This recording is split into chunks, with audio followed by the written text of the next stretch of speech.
గాలిపటం, kite English, హిందీలో పతంగ్. ఎక్కడ ఉండి ఎగరేస్తే? ఎక్కడ? ఆకాశంలో ఉండేది. గాలి వీస్తా ఉంటే పైకి ఎగురుతా ఉంటుంది, ఈయన కూడా వదులుతా ఉంటాడు, దారం వదులుతా ఉంటాడు. ఎంత పైకి ఎగురుతుందో మరలా కిందికి లాగుతాడు, మరలా పైకి వదులుతాడు.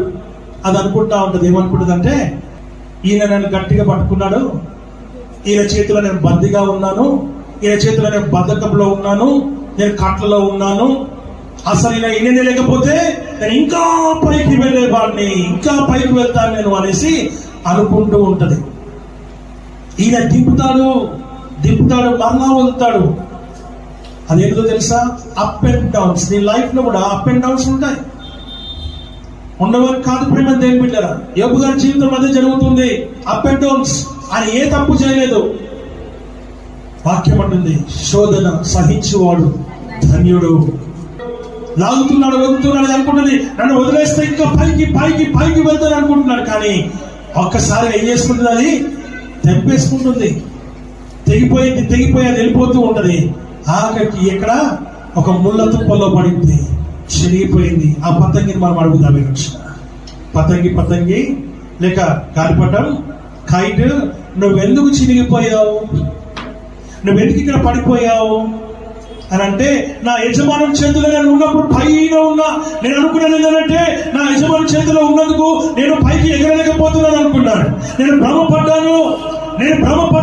ఆయన చేతిలో ఉన్నప్పుడు, ఆయన కింది తీస్తూ ఉన్నప్పుడు, నన్ను వదిలేస్తూ ఉన్నప్పుడు నేను అనుకున్నాను, ఆయన యొక్క ఆధీనంలో నేను ఉన్నాను, ఆయన యొక్క కంట్రోల్లో నేను ఉన్నాను, ఆయన యొక్క స్వాధీనంలో నేను ఉన్నాను. ఆయన లేకపోతే నేను ఇంకా పైకి ఎగురుతాను అనుకున్నాను. కానీ నా యొక్క ఆలోచన తప్పు. ఆయన నా తండ్రి అయి ఉన్నారు, ఆయన నా తల్లి అయి ఉన్నది, ఎందుకో ఆయన యజమానుడు అయి ఉన్నాడు. కానీ నేను గుర్తించకుండా వదిలేస్తే బాగుండవు, నన్ను ఎందుకు ఇంత కట్టుదిట్టగా పెడుతున్నారు. అమ్మాయి చిన్నసారి వేసుకో, అమ్మా మంచి కూర్చో, నువ్వు ఎలా పడితే అలా మాట్లాడకు, మంచిగా మాట్లాడు, మర్యాదగా మాట్లాడు.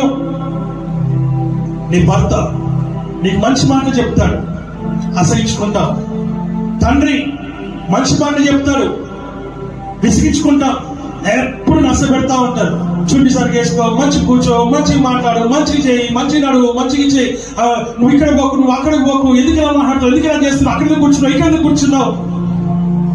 ఇబ్బందిగా ఉంది కదా? ఎస్, ఇబ్బందే. కానీ నీ ఇబ్బంది ఎందుకు?